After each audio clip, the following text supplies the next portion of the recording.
Today, the UC offensive players met the media, and as no one would be surprised, Marty Gilliard was the star of the show. He had the most reporters around him, and he reveled in the chance to tell his life story again, as he's told it many other times.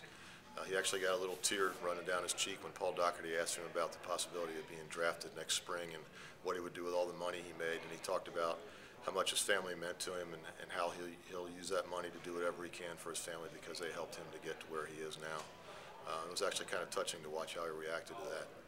He also talked a little bit about Tony Pike and how much Tony wants to, I don't know if redeem himself is the right word, but play better than he did last year in the Orange Bowl when he threw 4 interceptions. He was very good talking about that.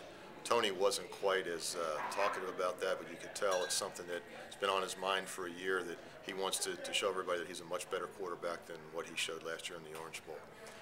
UC practiced today out at the Saints practice facility. They went to Tulane University where they've been practicing the last few days, and they got dressed there and they went out and practiced at the Saints place, and then they came back, showered and got dressed again, and they met some more media there. Some of the TV people here from Cincinnati are just about all here now, and there were some national reporters there, and they talked to a bunch of players there.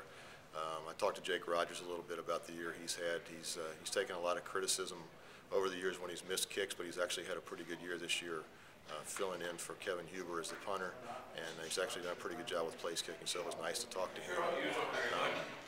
Other than that, it's just been another busy day. It's still cold down here, much colder than you would think for a bowl game of this magnitude down in the south. The weather's not nearly as nice as the Orange Bowl, but I was talking to Ben Gaduli about that, and he said in a way that's good because there's not as much to do. There's no jet skiing or anything going on here. They go to the French Quarter a little bit, but mostly they're focused on the game, and maybe a little more focused on this game than they were last year when they played in the Orange Bowl and they had so many other things going on, and it was all so new to them. They're a little more experienced at this now, and I think they're really determined to show that they can beat Florida.